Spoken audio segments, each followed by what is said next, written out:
दोस्तों नमस्कार, मेरा नाम है सुशील मोदी और आप देख रहे हैं एपीएस इंडस्ट्रीज़ का number 1 YouTube channel Modi infotech. दोस्तों आज हमारे साथ हमारे एक मित्र और रॉयनेट कंपनी के डिस्ट्रीब्यूटर और रिटेलर नंद किशोर जी हमारे साथ हैं। नमस्कार साथियों। नंद किशोर भाई जी, आज हम आपका स्वागत करते हैं हमारे स्टूडियो में। ये आज हमारा यूट्यूब स्टूडियो देखने आए थे, चूँकि भैया रॉयनेट के डिस्ट्रीब्यूटर रिटेलर होने के साथ साथ इनका खुद का अपना एक चैनल है जिसके बारे में हम चर्चा करेंगे आगे। और सबसे बड़ी बात यहाँ पर थी कि हमको लगा कि इस इंटरेक्शन के दौरान जो रॉयनेट आप सभी डिस्ट्रीब्यूटर रिटेलर के लिए एक नई फैसिलिटी लेके आया है उस पर हम आपको जानकारी दें। और मुझे लगा कि मेरी जानकारी देने से बेटर होगा कि आपके जो क्वेश्चन हो सकते हैं उनका मैं यहाँ पर जवाब दूंगा। तो उम्मीद करते हैं कि नंद किशोर जी के मन में कुछ सवाल उस नई फैसिलिटी से संबंधित आएंगे और वो हमसे पूछेंगे। तो इन शॉर्ट पहले मैं आपको बता दूं कि रॉयनेट यहाँ पर एक लेंडिंग नाम की फैसिलिटी लेके आया है। लेंडिंग एक प्रकार से एक लोन की सुविधा है जो कि वो अपने सभी डिस्ट्रीब्यूटर, अपने रिटेलर या सुपर डिस्ट्रीब्यूटर भाइयों को दे रही है। यदि किसी व्यक्ति के नाम पर तीनों आईडी है, मतलब वो इत्तेफाकन सुपर डिस्ट्रीब्यूटर भी है, डिस्ट्रीब्यूटर भी है या रिटेलर है, तीनों आईडी उसी के नाम पर है, तो किसी एक आईडी पर ही वो लेंडिंग या लोन मिलेगा। क्या क्या इसकी फैसिलिटी रहेंगी वो हम इस इंटरेक्शन बातचीत के दौरान जानेंगे। तो सर, जैसे आपने बताया मुझे कि कुछ जानकारी आपसे मिली, तो मुझे लैंडिंग का तो ठीक है, मुझे पता चल गया कि लैंडिंग क्या होती है। साथ में मुझे ये थोड़ा सा पता करना था कि जो आपने बताया, तो इसमें जो लोन है, किस्त है, वो किस्त किस तरीके से हमारे डिस्ट्रीब्यूटर को कंपनी के माध्यम से मिलेगी जी। तो थोड़ा सा इसके बारे में प्रकाश सबसे पहले तो आप समझेंगे कि जब आप रिटेलर हैं या डिस्ट्रीब्यूटर हैं तो आपको पैसे की ज़रूरत पड़ती है, क्योंकि अगर आपके पास कोई विड्रॉल कराने के लिए कस्टमर आ तो आपके पास पैसा होना चाहिए। यदि आप मनी ट्रांसफ़र का काम करते हैं तो आपके वॉलेट में पैसा होना चाहिए।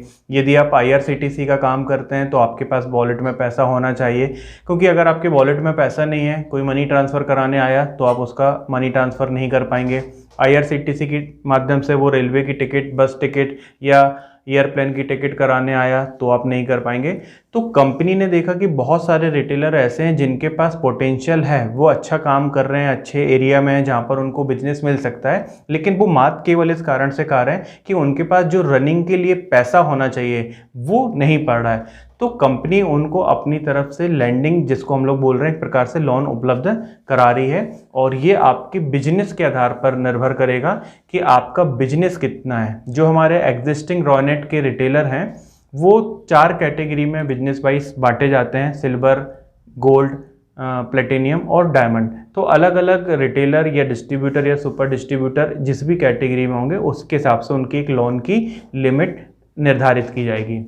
तो सर, मैं आपसे एक चीज़ पूछना चाह रहा था, ये किन किन लोगों को ये लोन प्रोवाइड करेगी कंपनी, और किसके माध्यम से ये होगा और किससे संपर्क करना पड़ेगा इसके लिए? देखिए, सबसे पहली चीज़ है कि चूंकि यहाँ पर एक प्रकार से कंपनी आपको लोन दे रही है, तो पहला प्रश्न आपने पूछा किसको मिलेगा। तो मैं पहले भी डिस्कस किया कि अगर एक व्यक्ति के नाम पर रॉयनेट की 3 आईडी हैं, वो सुपर भी है या डिस्ट्रीब्यूटर है या रिटेलर है, तो किसी एक आईडी में मिलेगा। लेकिन सीधा सा तात्पर्य ये है कि जो व्यक्ति रॉयनेट कंपनी से जुड़ा है उसको वो लोन मिलेगा। अब किससे संपर्क करना है, तो सामान्यतः अगर रिटेलर है, CSP भाई है, तो वो अपने डिस्ट्रीब्यूटर से कांटेक्ट करेगा।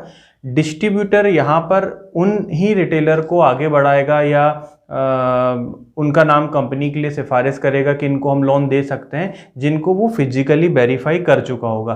क्योंकि बहुत बार ये होता है कि हमने जो आइडिया बनाई हैं वो हमको यूट्यूब से या व्हाट्सएप के माध्यम से डॉक्यूमेंट मिल गए, हमने बनाया, लेकिन रिटेलर कहाँ का है हम उसको नहीं जानते। तो चूंकि लोन वाला मामला है तो हमको उसका एड्रेस, उसकी शॉप पता होना चाहिए। और इसमें लास्ट डिसीजन जो रहेगा वो कंपनी का रहेगा। डिस्ट्रीब्यूटर अपने ASM को जानकारी आगे बढ़ाएगा, ASM कंपनी में बढ़ाएगा, और उनका जो फाइनेंस डिपार्टमेंट होगा वो आपकी एलिजिबिलिटी देखेगा। अभी मैं क्राइटेरिया पे बात करूंगा कि किन लोगों को कितना मिल सकता है। तो ये पूरा एक एनालिसिस होने के बाद आपको लोन आपके वॉलेट में दिया जाएगा, जो आपका रॉयनेट का वॉलेट होगा उसमें आपको मिल जाएगा। सर, एक चीज़ मन में थोड़ा सा था कि ये अपने रीपेमेंट के कुछ तरीके हैं, तो ये क्या तरीके क्या हैं, मतलब वो चीज़ थोड़ा सा समझाएंगे व्यूअर्स को, तो उनको जो क्लियरिटी भी आएगी। जी जी जी, और मुझे भी समझ में आएगा। ठीक है। जो नंद किशोर जी ने रीपेमेंट का क्वेश्चन यहाँ पर उठाया, रीपेमेंट का मतलब है कि आपने जो लोन लिया वो हम कंपनी को लौटाएंगे कैसे। तो इसके बारे में मैं आपको बताऊं कि इसमें दो प्रकार से इन्होंने किस्त रखी हुई है। या तो आप अपने वॉलेट से डेली इसको कटवा सकते हैं, और यदि आप चाहें तो वीकली भी इसको कटवा सकते हैं, दोनों तरीके हैं। और इसमें टनर भी अलग अलग है। टनर का मतलब है कि आपको लोन कितनी अवधि के लिए मिल रहा है। कम से कम 1 माह, ज़्यादा से ज़्यादा 4 माह के लिए आपको लोन यहाँ पर मिल रहा है। अगर आप 1 माह के लिए लेते हैं तो आपका जो भी लोन अमाउंट होगा वो 30 दिन में आपको पेमेंट करना पड़ेगा। हालांकि यहाँ पर याद रखिएगा कि 5 दिन यहाँ पे कम कैलकुलेट होंगे, महीने में केवल 25 दिन ही आपकी किस्त कटेगी। एवरेज 5 संडे निकाल दिए जाएंगे। अच्छा, उसको वो कर देंगे, काट देंगे जो संडे रहेगा। हाँ, उसको कैलकुलेट नहीं करेंगे। कैलकुलेट नहीं हाँ, करेंगे। तो यदि अभी हम जैसे बात करें, अभी मई का महीना है, टोटल इसमें 31 दिन होते हैं, लेकिन आपकी जो किस्त बनेगी वो 25 दिन की ही बनेगी।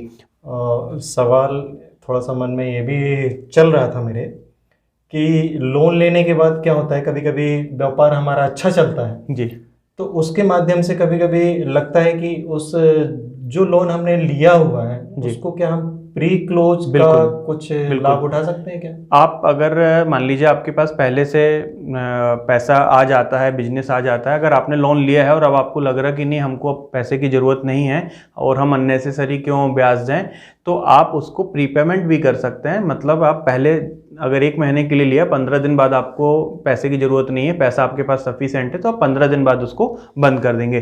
तो उसमें आपका फ़ायदा ये होगा कि आपको अगले 15 दिन का ब्याज नहीं लगेगा। कंपनी में आपकी साख अच्छी होगी कि आपने लोन लेके समय के पहले उसमें चुकाया, और अगली बार आपको आपकी लिमिट बढ़ जाएगी, आप दोबारा लोन के लिए अप्लाई कर सकते हैं, तो आपको बढ़ा हुआ लोन वहाँ पर मिलेगा।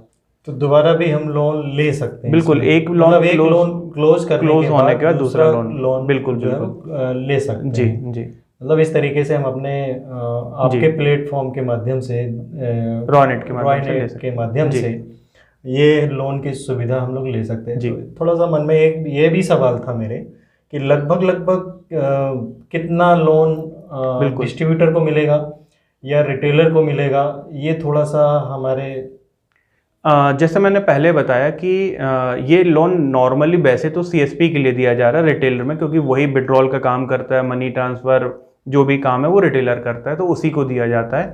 लेकिन हमारे बहुत सारे भाई, जैसे आपके साथ कंडीशन है कि आप डिस्ट्रीब्यूटर भी हैं, आप रिटेलर भी हैं, तो हो सकता है कि आपका रिटेलर आईडी में बिजनेस कम होता हो तो वो सिल्वर कैटेगरी की है, लेकिन डिस्ट्रीब्यूटर में आप अच्छा बिजनेस कंपनी को दे रहे हैं और वो गोल्ड कैटेगरी का है, तो आप अपनी डिस्ट्रीब्यूटर आईडी के माध्यम से अप्लाई करेंगे ताकि आपको लोन वहाँ पर ज़्यादा मिल जाए। फिर भले आप उसको रिटेलर आईडी में अपने यूज़ कर लेंगे। अब कितना मिलेगा, तो इसके लिए कंपनी ने कुछ क्राइटेरिया निर्धारित किए हैं। सबसे पहले तो जो नई आइडिया हैं, जो रिसेंटली बनी हैं, 1 दिन से लेकर 3 महीने 90 दिन तक का अगर हम बात करें, तो जो नए रिटेलर हैं उनके लिए लोन लेंडिंग का कोई भी प्रावधान नहीं है। कि ऐसा नहीं कि भैया कोई भी व्यक्ति आ जाए, उसने आईडी बनवाई और बोले कि हमको 50,000 का लोन चाहिए, तो यहाँ पर कंपनी नए रिटेलरों को नहीं देगी।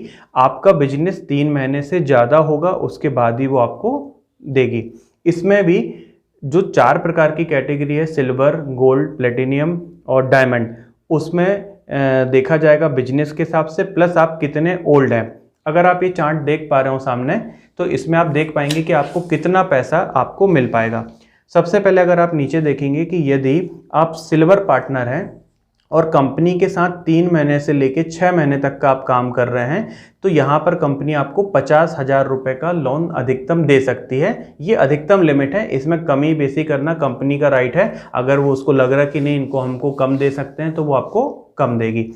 तो यहाँ पर सिल्वर कैटेगरी के रिटेलरों में बस ऐसा है कि वो 3 महीने से 6 हों, 6 से 9 हो या 9 से ज़्यादा होगा, उनके लिए फिक्स है कि 50,000 रुपये अधिकतम लोन मिल जाएगा, कम से कम 1 महीने के लिए, ज़्यादा से ज़्यादा 4 महीने के लिए।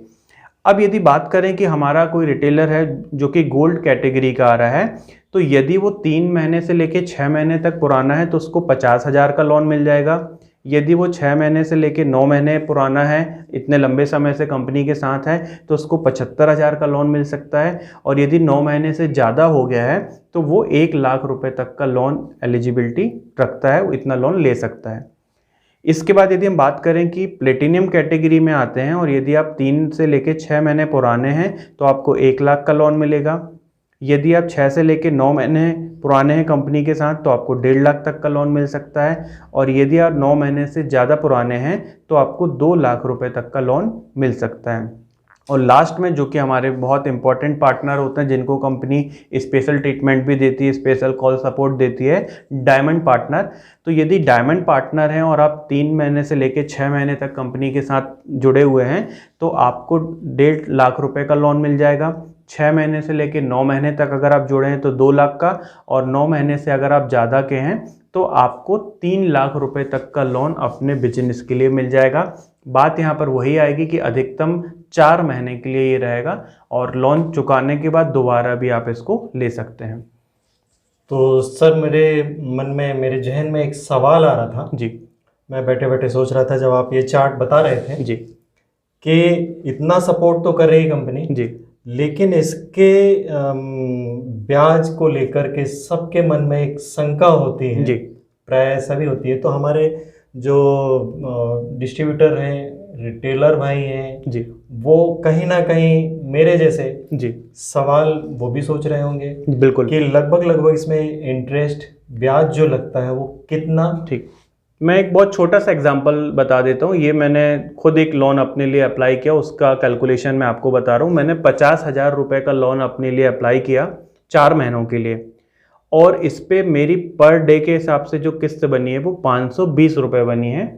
25 दिन महीने में कटेगी, हर महीने अगर हम 4 महीने कैलकुलेट करें तो टोटल 100 किस्तें बनी है। तो यदि आप 520 गुणित 100 करेंगे तो आपका टोटल अमाउंट बनता है 52,000 रुपये।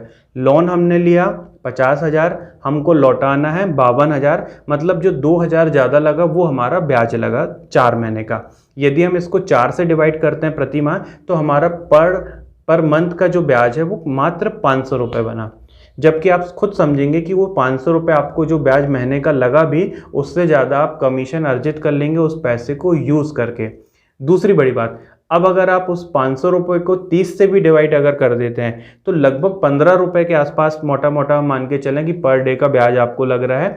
और ये कोई बहुत बड़ा ब्याज नहीं है, कोई आपसे सिक्योरिटी यहाँ पे नहीं मांगी जा रही है, केवल आपकी एक अच्छी प्रोफाइल, आपके अच्छे बिजनेस को देखते हुए आपको कंपनी ये लोन दे रही है। आप भी समझोगे कि यदि आप कहीं दूसरी जगह से हम लोन लेते हैं, पर्सनल लोन वगैरह, तो उसमें डॉक्यूमेंटेशन होते हैं, लीगल फीस लगती है, कुछ चार्जेस लग जाते हैं, पहली ईएमआई वो आपके उस लोन में से काट लेते हैं और चक्कर भी लगाने पड़ते हैं। यहाँ आपको कुछ भी नहीं करना है।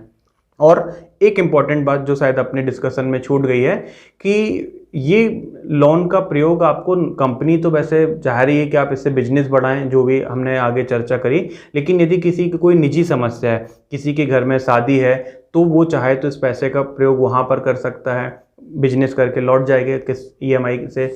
यदि बीमारी हाली आ गई है तो यूज़ कर सकता है, कोई फ़ीस देना, बच्चे की फ़ीस देना, मतलब आप अपने निजी खर्चों के लिए भी इस पैसे का प्रयोग कर सकते हो। कंपनी को यहाँ पर कोई दिक्कत नहीं, बस उनका जो रीपेमेंट का शेड्यूल है उसके हिसाब से आपका किस्त लगातार जानी चाहिए, उसमें आप कहीं से डिफ़ॉल्ट ना हो।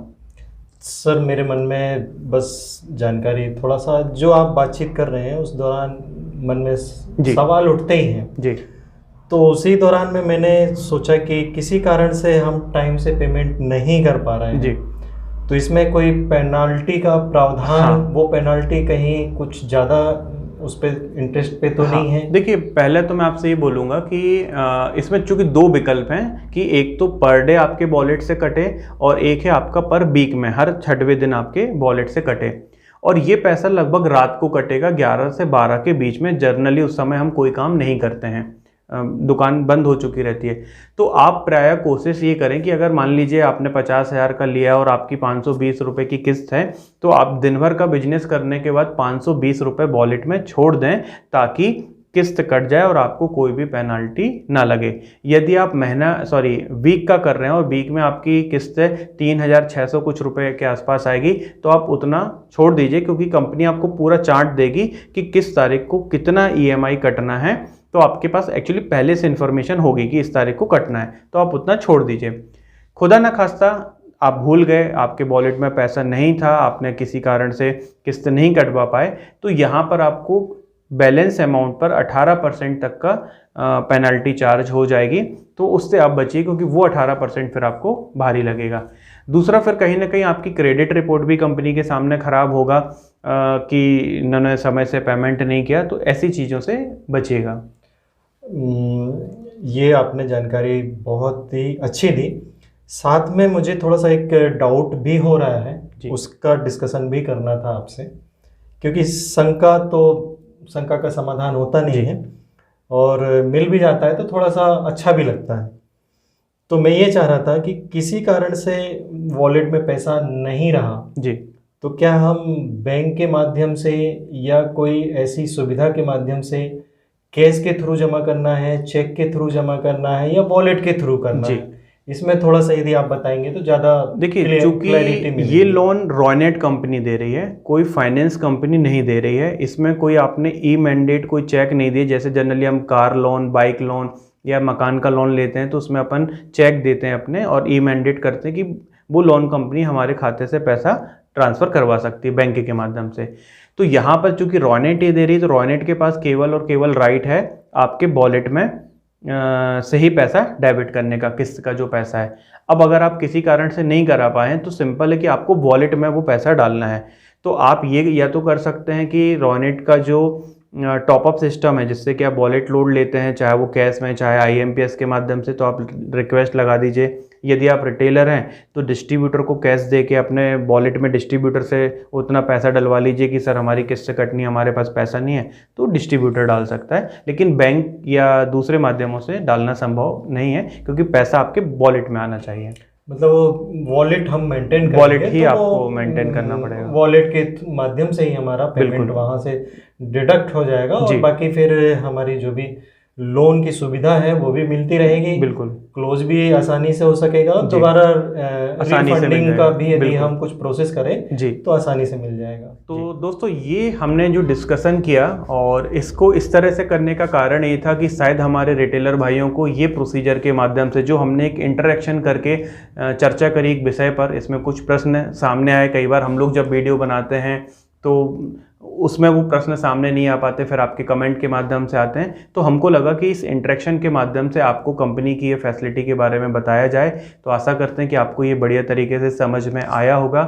इसके अलावा भी यदि आपके कोई प्रश्न होते हैं, कोई डाउट होता है, तो आप इस वीडियो के कमेंट बॉक्स में जाके कमेंट कर सकते हैं ताकि हम उनका जवाब अगले वीडियो में आपको दे पाएँ। वीडियो यदि आपको पसंद आया हो तो आप इसको लाइक करें। चैनल पर यदि आप पहली बार आए तो हमारे चैनल को सब्सक्राइब करें और नोटिफिकेशन बेल आइकन दबाना मत भूलिएगा ताकि जब भी मैं कोई नया वीडियो लेके आता हूं तो उसका नोटिफिकेशन आप तक पहुंचे और वो वीडियो आप देख पाएँ। साथ ही नंद किशोर जी, बहुत बहुत धन्यवाद आपका आप हमारे चैनल पर आए और मुझे पूरा उम्मीद है कि हमारे जो दर्शक हैं उनको ये इंटरेक्शन पसंद आया होगा और समझने की जो प्रक्रिया है वो इससे कुछ ना कुछ उनको आसान रही होगी। बहुत बहुत धन्यवाद दोस्तों, आपका वीडियो देखने के लिए धन्यवाद। जय हिंद, वंदे मातरम। कहानी अभी खत्म नहीं हुई है। सामने कोई भी हो, मैं झुकेगा नहीं।